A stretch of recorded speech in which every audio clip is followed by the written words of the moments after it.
오늘 함께 보실 말씀은 사무엘이 이제 사울 왕을 패하고 새로운 왕인 다윗을 찾아서 기름 붓는 그런 장면이 기록되어 있습니다.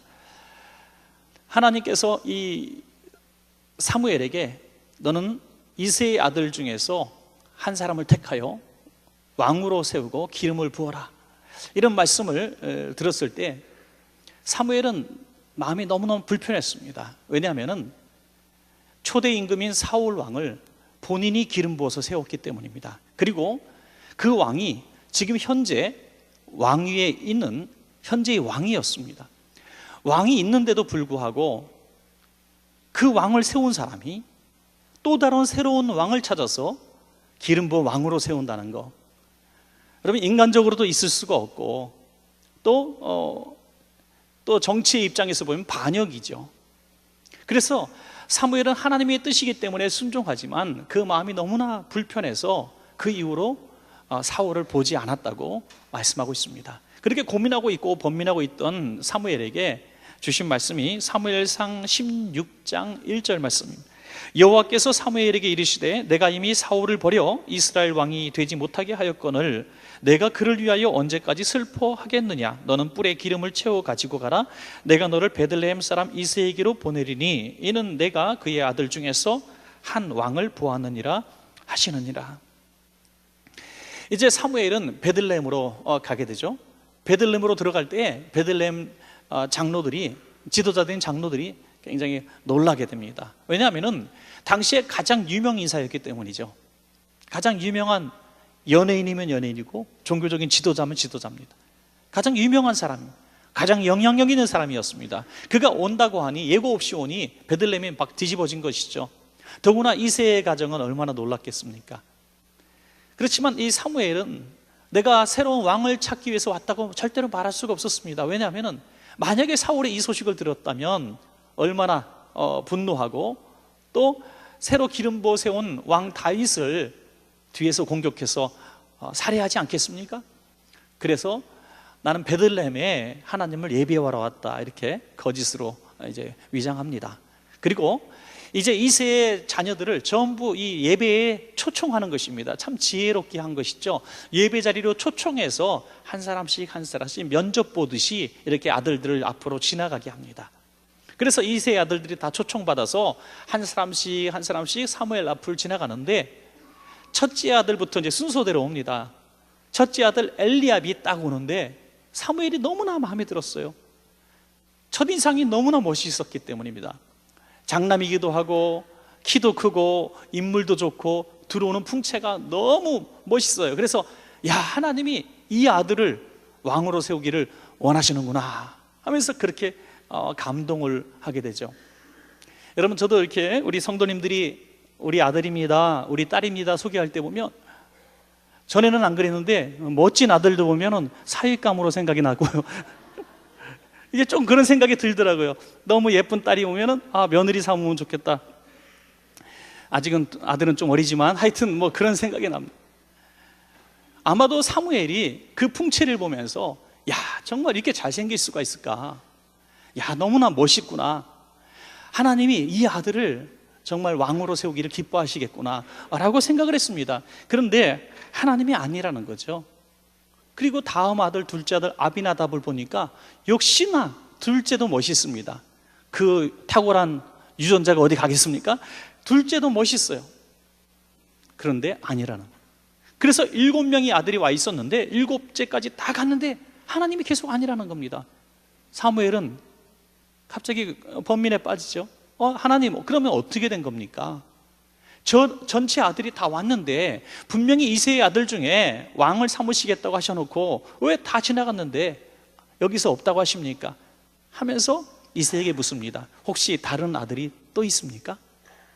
그럴 때 이새가 볼 필요 없는데 이런 표정을 지으면서 막내가 하나 있긴 있습니다. 그런데 걔는 별 볼 일 없는데요. 외모도 그렇게 멋지지 않고 형들처럼 탁월하지도 않고, 그래서 형들이 잠깐 나온 사이에 양을 좀 지키고 있으라고 제가 그냥 들판에 두고 왔는데요, 이렇게 하는 겁니다. 그래서 사무엘이 내가 이 아들을 불러오기 전까지는 내가 어떤 음식도 입에 대지 않겠다. 빨리 불러와라. 그래서 들에서 양을 지키고 있던 다윗을 마저 데리고 왔을 때 하나님의 마음에 감동이 있어서 다윗에게 기름을 부으고 다음에 사울에 이어질 왕으로 세우시는 장면입니다. 여러분, 이 다윗의 일대기를 만약에 영화로 만든다고 할 때 정말 첫 출발부터 너무나 드라마틱하지 않습니까?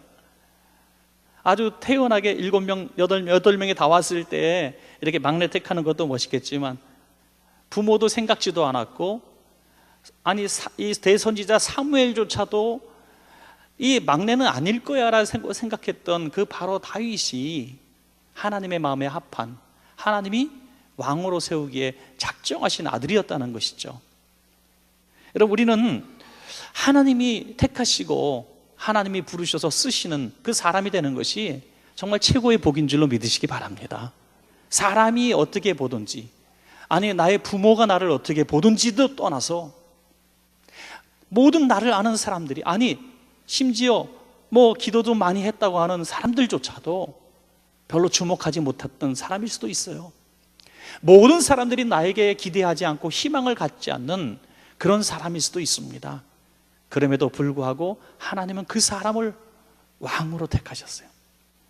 그러므로 하나님의 마음에 들고 하나님의 택하신 자가 되어서 하나님께 쓰임받는 것이 가장 큰 복이라는 것입니다. 그러면 오늘 이 시간을 통해서 우리는 어떻게 하나님의 마음에 드는 사람이 될 수 있을까? 오늘 다윗을 통해서 하나님께 쓰임받는 복 있는 여러분 되시기를 주의 이름으로 축복합니다. 첫째로 하나님께 쓰임받는 사람은 하나님은 외모를 보지 않으시고 심령을, 중심을 보신다는 것입니다. 중심이라고 하는 것은 우리의 마음을 말하고 있습니다.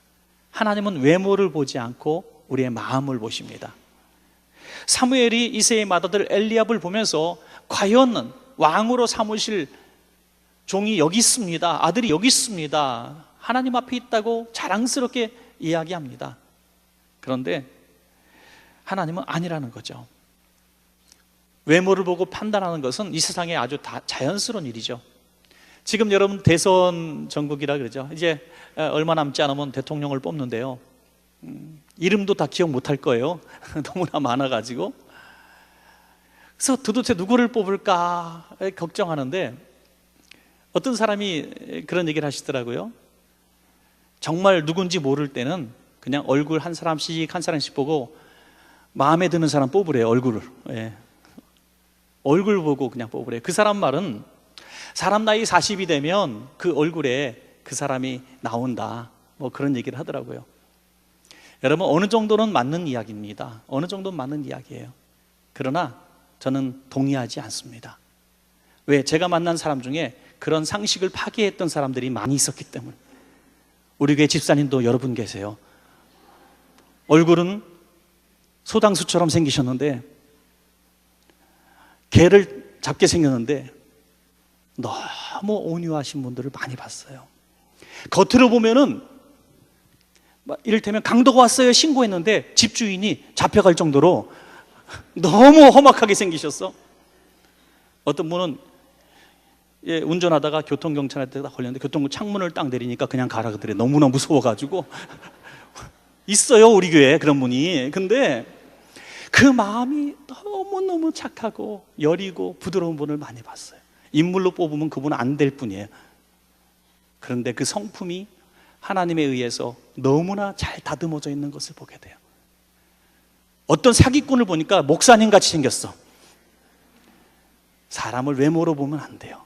예. 우리 옆에 있는 분에게 인사합시다. 저를 외모로 판단하지 마세요.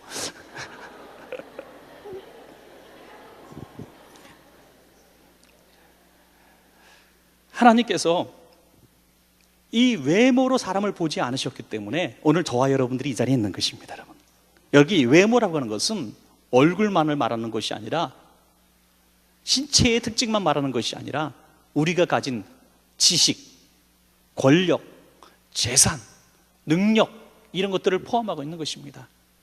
우리는 사람을 볼 때 그냥 한 번 봤을 때와 그 다음에 그 사람이 무엇을 하는 사람인가라는 정보를 듣고 그 사람을 봤을 때 내 눈이 변하는 것을 보게 됩니다. 그 사람은 여전히 그 사람인데 내가 그 사람을 대하는 태도가 바뀌어져요. 왜? 우리가 하나님을 섬기는 신앙이라고 하면서도 우리는 이 세상을 살면서 너무나 외모로 사람을 판단하는 데 익숙해 있기 때문입니다. 사울도 처음에는 하나님의 눈에 너무나 아름다운 외모를 가진 사람이었어요. 그 심령도 중심도 그랬어요. 저는 그럼 이 외모를 보지 말고 하나님은 마음을 보신다고 했는데 너무나 추상적이지 않아요? 그래서 제가 저는 설교를 좀 단순화시키는 것을 좋아하기 때문에 한번 생각해 봤어요.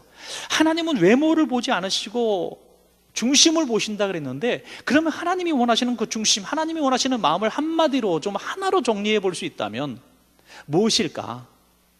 하나로만 딱 얘기할 수 있다면 저는 한 단어를 제 나름대로 생각해냈습니다. 그것은 하나님이 원하시는 마음은 사울과 다윗의, 왜 사울을 패하시고 왜 다윗을 세우셨는가를 비교해 보니까 한 가지 단어가 딱 떠올랐습니다. 그것은 겸손과 교만의 차이라는 거죠. 사울이 처음에는 겸손했습니다.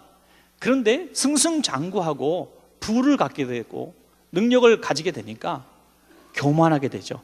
하나님이 사울을 폐위시키시는 결정적 이유가 무엇이었습니까? 성경에 있는 그대로입니다. 첫째는 제사장만이 할 수 있는 일을 왕이 월권을 합니다. 교만한 거죠. 두 번째, 아말렉을 진멸하라고 말씀하실 때 아말렉을 진멸하지 않고 탐심을 품고 하나님 말씀을 거역하고 좋은 물건들을 챙깁니다. 이것도 교만하기 때문에 가능한 일이죠. 구국공신인 다윗을, 죄 없는 다윗을 끝까지 쫓아가서 죽이려고 합니다. 왜? 자기만 왕이라는 거죠. 후대 왕을 생각지 않았습니다. 또 나중에 하나님 앞에 물어서 응답을 받아야 될 사람이 어디를 찾아갑니까? 무당을 찾아갑니다. 무당을. 바로 이런 교만함이 있었기 때문에, 하나님을 생각지 않는 교만함이 있었기 때문에 폐위시킨 것이고, 그럼 다윗을 왜 세우셨는가? 다윗은 겸손한 사람이었기 때문입니다. 언제나 다윗의 모습을 보면 그 겸손함이 나와 있어요. 하나님께서 그를 부르셨을 때 항상 그는 겸손한 모습을 보이고 있는데, 사무엘상 15장 23절 보니까 사울을 버리신 말씀이 이렇게 나와요. 왕이 여호와의 말씀을 버렸으므로 여호와께서도 왕을 버려 왕이 되지 못하게 하셨나이다. 자, 그러면 다윗은 어떤 태도인가? 그가 나중에 백항목궁에 거하면서 호의호식할 때 하나님의 법궤가 장막에 있는 걸 보며 마음이 아파합니다. 왜? 겸손했기 때문이죠. 나는 이렇게 편안하게 사는데 하나님의 궤가 너무나 초라한 곳에 있구나 하면서 하나님을 생각하며 죄송스럽게 여기는 거예요. 그래서 하나님의 성전을 짓기로 작정하고 하나님께 말씀을 드리니 하나님이 너는 전쟁을 통해서 피를 많이 흘렸기 때문에 거절해요. 너 질 수 없어.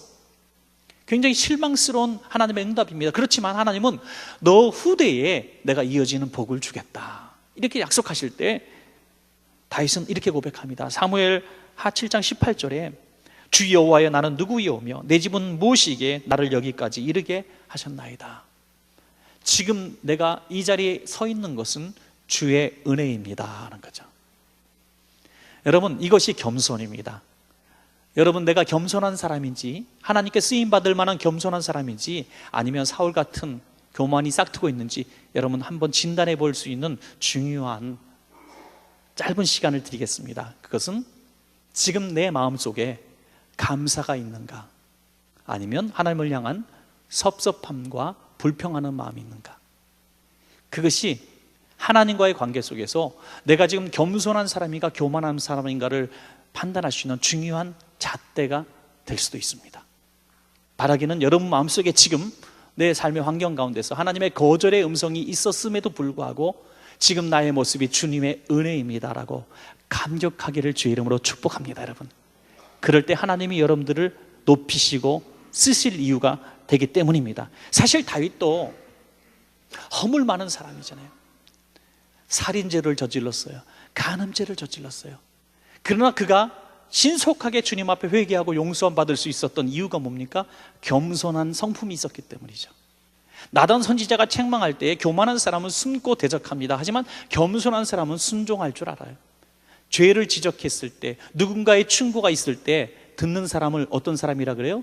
겸손한 사람이라 그러잖아요.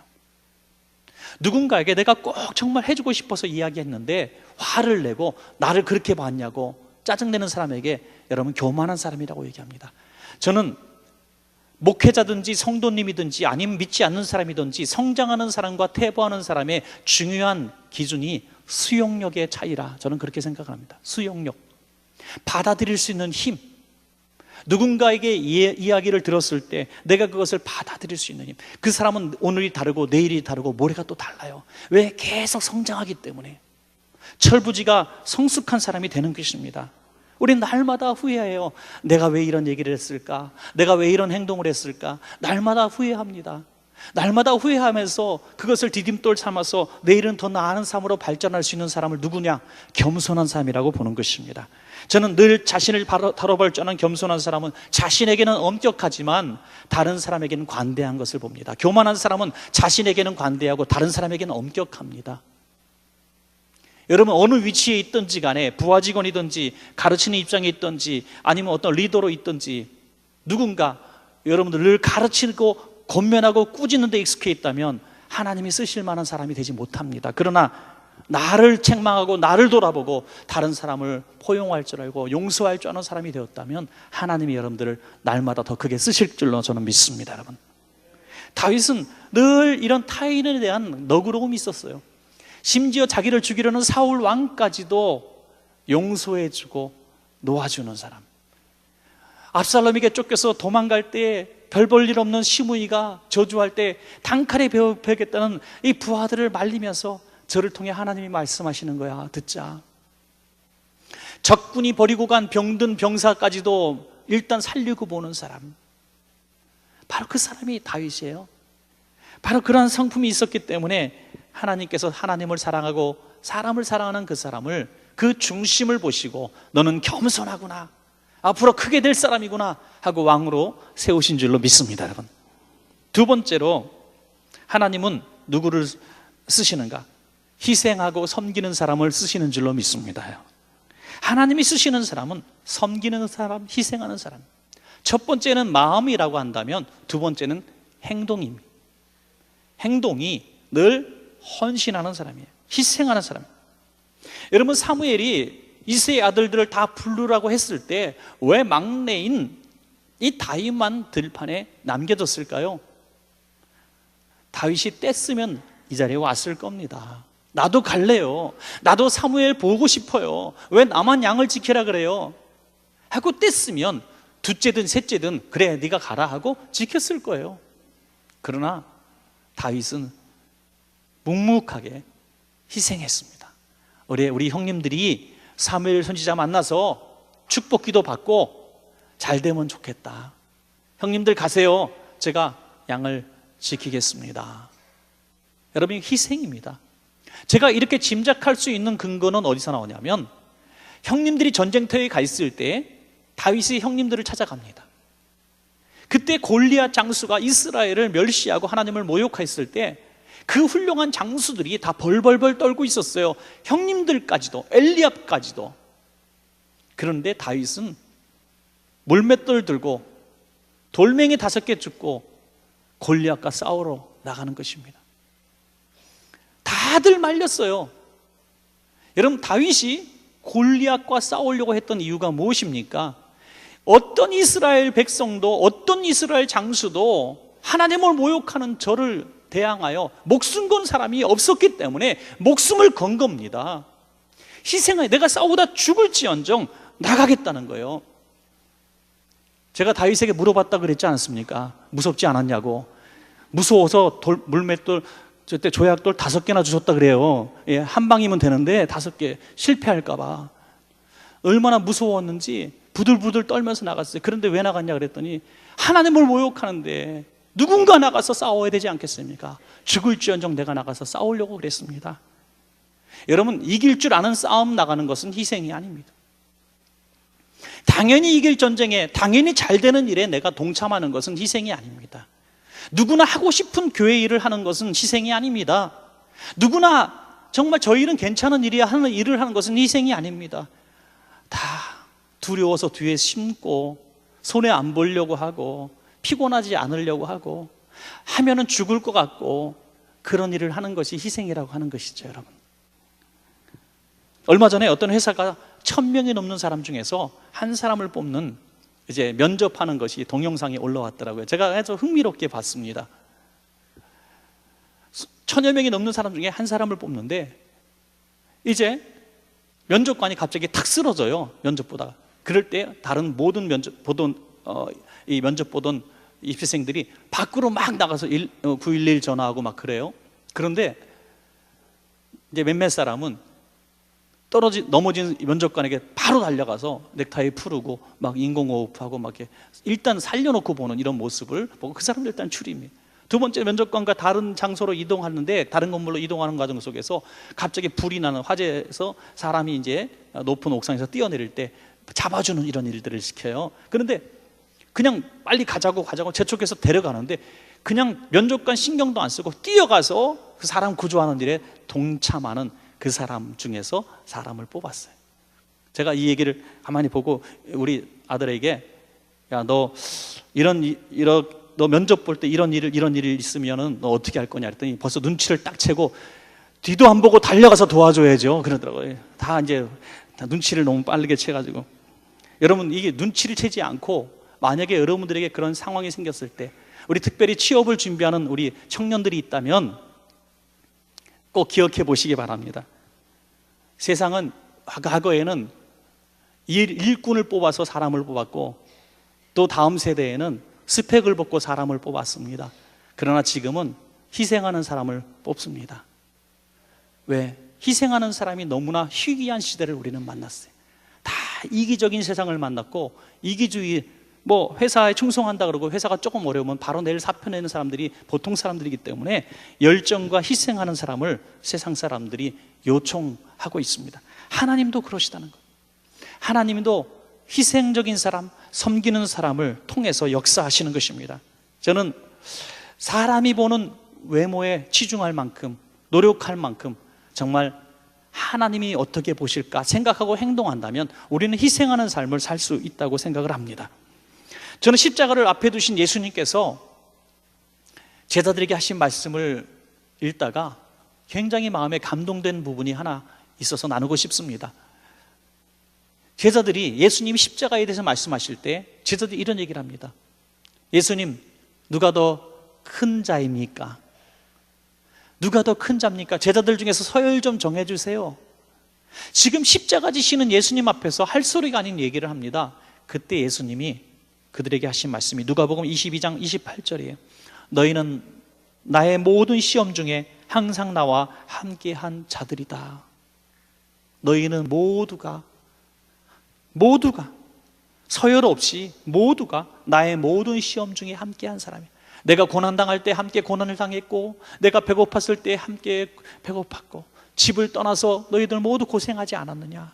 너희 모두 나의 제자야. 그래서 나는 너희에게 어떤 복을 주기를 원하는가? 22장 29절 30절 내 아버지께서 나라를 내게 맡기신 것 같이 나도 너희에게 맡겨 너희로 내 나라에 있어 내 상에서 먹고 마시며 또는 보좌에 앉아 이스라엘 12지파를 다스리게 하려 하노라. 아멘. 그들의 이야기는 전혀 지금 핀트가 안 맞는 말을 하고 있는 거예요. 그들은 세상의 나라에서 내가 우의정, 자의정, 영의정 하겠습니다. 서열 정해 주십시오. 이런 얘기를 했음에도 불구하고 주님은 전혀 다른 대답을 하시는 거예요. 그래, 너희들은 하나와 수고했지. 다 고생했지. 어느 한 사람 높고 낮음이 없이 너희 모두 마찬가지야. 모두 내가 하나님 나라 임할 때에 내 보좌에 앉아 12지파를 다스리는 큰 자리를 내가 하나씩 다 줄 거야. 여러분, 우리가 하나님이 쓰시는 사람은 이 땅의 영광을 위해서 쓰임받는 사람이 아니라 하나님 나라의 영광을 위해서 쓰임받는 사람이라는 것입니다. 하나님이 주신 사명으로, 일을 사명으로 섬길 때 이 말씀이 위로가 되었으면 좋겠어요. 여러분, 천국에서 해처럼 빛나리 하는 찬양을 하지 않아요? 우리가 이 땅에서 주님의 사명을 가지고 섬길 때 심지어 억지로 진 십자가라도 하나님은 기억하신다는 것입니다. 그러므로 앞으로 여러분 눈이 좀 바뀌길 바라요. 누구나 하고 싶은 일, 누구나 즐거운 일, 누구나 할 만한 일이 아니라 하나님이 나에게 누구도 하기 힘든 일, 마치 전쟁터에서 골리앗과 싸우는 일과 같은 정말 구석진에 있어 정말 남들이 알아주지 못하는 희생적인 일, 그런 일들이 내 눈에 보인다면 하나님은 바로 그것을 본 사람, 그것을 관심을 갖고 섬기는 사람을, 그 희생하는 사람을 점점 높이셔서 다윗처럼 쓰실 줄로 믿습니다. 여러분, 마지막 세 번째는 하나님은 어떤 사람을 쓰시는가? 하나님은 성령의 사람을 쓰십니다. 첫째는 우리의 마음을 보시고 쓰시고, 둘 번째는 우리의 희생적인 행위를 보고 쓰시고, 세 번째는 우리의 힘으로 할 수는 없는 일들을 성령께서 도와주셔서 하게 하신다는 것입니다. 사무엘상 16장 13절에 보면 사무엘이 기름 뿔병을 가져다가 그의 형제 중에서 그에게 부었더니 이날 이후로 다윗이 여호와의 영에게 크게 감동되니라. 사무엘이 떠나서 라마로 가니라. 사무엘이 기름을 가지고 이제 기름을 부으니 다윗이 그때부터 여호와의 영에게 크게 감동되니라. 성령이 충만함을 입었다는 거예요. 여러분, 그런데 이 동시에 이 말씀 바로 다음 부분에 있는 부분을 보니까 불행하게도 사울에게는 어떤 일이 벌어지냐? 사울에게 계셨던 성령님이 사울을 떠나니라 라는 말씀이 나요. 다윗에게 성령이 임하시니 사울에게 있었던 성령님이 떠나시니라. 다시 말해서 하나님이 새로운 왕을 세우시니 사울 왕이 폐위가 되는 것입니다. 바톤 타치하는, 이제 온전하게 사울의 자리에 다윗을 세우시는 하나님의 모습. 여러분, 우리를 움직이시는 분은 하나님이세요. 세상 만사를 다스리시는 분은 성령님이십니다. 우리가 정말 나라를 걱정합니다. 어떤 대통령이 되어야 하나님을 영화롭게 하고 이 나라를 잘 다스릴까, 백성들을 섬길까. 여러분, 우리가 정말 14명 중에 정말 가장 그렇게 우리가 판단했다고 생각해서, 아니 우리 전 기독교인들이 판단해서 뽑은 사람이 대통령이 됐다 할지라도 우리는 그 사람을 믿을 수가 없습니다. 왜냐하면 사람은 변하기 때문이에요. 사람은 변해요. 사울도 하나님이 쓰실 땐 너무나 훌륭했고 겸손한 사람이었는데 변했습니다. 그러므로 우리는 누가 뽑히는 것보다 중요한 것은 하나님의 성령께서 기도하는 사람들을 통해서 이 나라를 통치하시기를 위해서 기도해야 된다고 하는 것이죠. 누가 뽑히고 안 뽑히고가 이 나라의 미래가 결정되는 건 절대 전 아니라고 봅니다. 그렇다면 대통령 없는 지금 이 순간에 이 나라는 망했어야 돼요. 하지만 기도하는 하나님의 백성들이 보이지 않는 하나님의 권세가 이 땅을 덮고 있고 다스리고 있기 때문에 이 나라를 전쟁을 막아주시고 지금 지키고 계시는 것입니다. 사람이 이 나라를 지키는 것이 아니라, 사람이 뽑은 사람이 이 나라를 책임지는 것이 아니라 보이지 않는 성령님께서 이 나라를 지키고 계시는 것입니다. 그러므로 성령의 사람이 하나님의 일을 할 때에 하나님의 일이 능력 있고 영광이 되는 것입니다. 여러분, 이 사울에게 성령님이 떠나실 때 사울에게 임했던 것은 큰 번뇌였다고 성경은 말씀하고 있어요. 이 번뇌가 임하니까 잠을 못 자요. 자꾸 초췌에 말라갑니다. 그리고 사람을 두렵게 하고 공격적인 사람으로 변화되었습니다. 마귀의 성품이 그대로 드러나는 거예요. 그때 신하 중에 한 사람이, 왕이시여, 이새의 아들 중에 한 소년이 있는데 그 소년이 수금을 탈 때 악한 귀신들이 떠나가는 하나님이 함께 하시는 사람이 있다고 들었습니다. 그 아들을 좀 불러서 수금을 타게 하면 어떨까요? 요즘 참 이 다윗의 시대에도 요즘 유행하는 숙면 음악이 있었던 것 같아요. 숙면 음악. 여러분 유튜브 들어가서 숙면 음악 치면 쫙 나와요. 저도 잠 안 올 때 가끔 그거 틀고 자거든요. 막 잠이 자꾸 안 와요. 피곤해. 근데 숙면 음악 딱 틀고 옆에 딱 놓으면 애들이 웃어요. 첫 곡 끝나기 전에 주무실 거면서 뭘 트냐고. 근데 항상 그렇더라고요. 코를 골 때요, 제가. 그런데 이 숙면 음악이 그때도 있었던 것 같아요. 그래서 다윗이 수금을 탈 때 어떤 일이 벌어졌냐면, 이렇게 번민하고 마귀에 사로잡혔던 사울이 갑자기 평화를 찾게 되는 거예요. 평안을 누리게 되는 것이죠. 여러분, 하나님의 사람이, 성령의 사람이 누구를 만나든지 그 사람에게 평화가 임하는 것을 믿으시기 바랍니다. 여러분, 한 사람이 성령의 사람이 되면 지옥 갔던 여러분 가정이 천국으로 바뀌어지고, 문제 많던 직장과 사업장이 평화를 찾게 됩니다. 여러분, 그렇습니다. 그 사람이 하는 찬양 능력이 있습니다. 우리 임마누엘 찬양대의 찬양에 성령의 사람이 부르는 찬양이 되어 능력이 있기를 바랍니다. 우리 찬양 들으면서 정말 하나님의 평화가 임하기를 바라요. 그래서 정말 이 찬양 한 곡만 하는 것도 좀 아까울 때가 있어요. 설교하다가 좀 막히면 한 번 더 하시죠, 이러고 싶어요. 네. 찬양이 울려 퍼질 때 여러분의 복잡했던 심령, 잠 못 이뤘고 고통스러웠던 여러분 마음에 평화가 찾아지고 위로가 되어지고 치유가 임하는 찬양이 얼마든지 있을 수가 있습니다. 그런 또 연주자가 되시길 바랍니다. 악기에서도 그런 역사, 수금을 탈 때 귀신이 떠나갔잖아요. 성령의 사람이 하는 찬양과 연주에는 바로 성령님의 역사가 나타나는데 악신을 물리치는 역사가 나타나는 것입니다. 여러분, 성령의 충만함을 우리는 영적인 어떤 축복이나 은사로만 생각하는 사람들이 참 많아요. 우리가 성령 충만을 구하는 기도를 참 많이 합니다. 성령 충만케 하옵소서, 성령 충만케 하옵소서. 그래서 성령님 임하십니다. 방언도 하기도 하고 우리 마음이 뜨거워져서 2시간, 3시간 기도도 하고 때로는 금식도 하게 되고 때로는 밤을 새워서 기도하기도 합니다. 그리고 내가 성령 충만 받았다고 말합니다. 여러분, 이것이 성령 충만은 틀림없습니다. 그러나 성령 충만을 주신 이유에 대해서 우리는 길을 잃어버렸어요. 그냥 마음이 뜨겁고 설레고 흥분되고 감격하는 것으로 그냥 집으로 돌아가는 것입니다. 여러분, 구약시대에 기름 부어 성령 충만하게 하신 이유가 뭡니까? 왕과 제사장, 선지자, 사역 위주입니다. 사역을 감당하라고 성령의 충만함을 주셨다는 것이죠. 신약시대에 왜 마가다락방에 성령님이 임하셨습니까?